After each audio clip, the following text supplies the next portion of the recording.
नमस्कार. जनगणना सुरू झालेली आहे आणि तुम्हाला तुमची स्वतःची जनगणना करायची आहे. इथे बघा वेबसाईट लिहून आहे.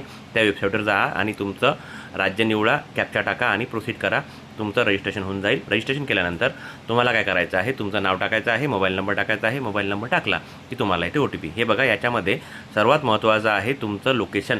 तुम्ही मॅपवर, गुगल मॅपवर जाऊन तुमचं लोकेशन बघून घ्या एक्झॅक्ट काय आहे तर, आणि तेच टाकायचं आहे. त्यामुळे तुमचं घर बरोबर सापडते. OTP आला की OTP टाकायचा आणि वरतं लँग्वेज निवडायची. मी इंग्लिश निवडली, तुम्ही मराठी वगैरे निवडू शकता. झालं. आता तुमचे प्रश्न चालू होते. पुन्हा आपलं राज्य आहे महाराष्ट्र. मी सध्या चंद्रपूरमध्ये राहतो आणि पिनकोड टाकायचा आणि माझं लोकेशन निवडलं आहे बघा, OFCH गार्डन. मी तिथेच राहतो गार्डनजवळ माझ्या क्वार्टरमध्ये. तर ते निवडायचं आणि चालू करायचं. सर्चमध्ये गेलं आपण की येते हे तुमच्यासमोर आलं. हे बघा, मॅपवर मी निवडलं माझं क्वार्टर कुठं आहे ते बघा, आणि कन्फर्म करायचं लोकेशन. तसंच तुम्ही तुमचं लोकेशन कन्फर्म करून टाका, म्हणजे कसं तुमचं एक्झॅक्ट घर कुठे आहे ते माहीत पडलेल्यांना. आता आले क्वेश्चनमध्ये बघा, पहिलं आहे तुमचे घर कसं आहे, कशाचं बनलेलं आहे हे विचारलं जाते. घराच्या भिंती कशा आहे, घराचं छत कसं आहे. जसं आहे तसं तुम्ही देऊन द्या उत्तरं. ठीक आहे म्हणजे.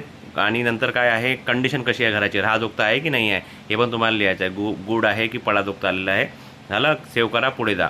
पुढे गेल्यानंतर तुम्हाला विचारते घरामध्ये मेंबर किती आहे, लग्न किती जणांचे झालेले आहे, आणि प्रमुख कोण आहे घराचा, मेल आहे की फिमेल आहे, कास्ट विचारते, SC ST विचारलं आहे, बाकी अदरमध्ये टाकून द्या. आणि घर तुमचं स्वतःचं आहे की भाड्यानं राहत आहे हे पण विचारलं आहे. आणि घरामध्ये रूम किती आहे हे टाकायचे आहे तुम्हाला. किचन वगैरे पकडत नाही ते, राहण्याच्या दोघ्या रूम लिहायच्या. ठीक आहे. मॅरिड कपल विचारलं, नेक्स्ट करायचं.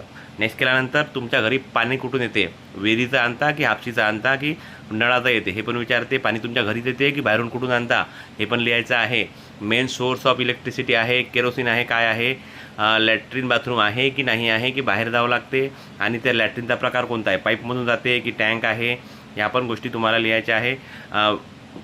आणि कसं आहे, कुठं कुठं हे राहते ना, सार्वजनिक राहते, ते पण तुम्हाला आहे ते ऑप्शन, ते लिहायचं आहे.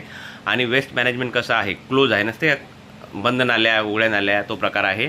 LPG आहे तुमच्याकडे की नाही आहे हे आहे. LPG कनेक्शन असेल तर ते लिहा, नसेल तर नका लिहू. नंतर तुम्ही आता जेवण कशावर बनवता, LPG आहे, केरोसिन आहे की लाकडं जाळता आता पण. आणि तुमच्याकडे रेडिओ आहे की नाही आहे. त्याच्यानंतर टेलिव्हिजनमध्ये तुम्ही आता केबल पाहता, काय पाहता, इंटरनेट आहे की नाही आहे तुमच्याकडे. लॅपटॉप असेल तर लिहा, नाही तर नका लिहू. नंतर स्मार्टफोन आहे, साधा मोबाईल आहे, ते पण विचारते. बायसिकल, स्कूटर आहे की दोन्ही आहे. कार आहे की जीप आहे की दोन्ही आहे, म्हणजे आहे की कार आहे की नाही आहे. ठीक आहे. काय खाता, ज्वारी खाता, बाजरा खाता, ते लिहायचं आहे. त्याच्यानंतर तुम्हाला तुम्ही भरलेली पूर्ण माहिती तुमच्यासमोर येते. त्याच्यावर फायनल सबमिट करायचं. ते सबमिट केलं की तुमच्यासमोर एक आकडा येतो. तोच आकडा आहे तो तुम्हाला, ज्या तुमच्या घरी जे अधिकारी वगैरे येतील ना त्यांना दाखवायचा आहे, आणि तुमची जनगणना झाली पूर्ण. ठीक.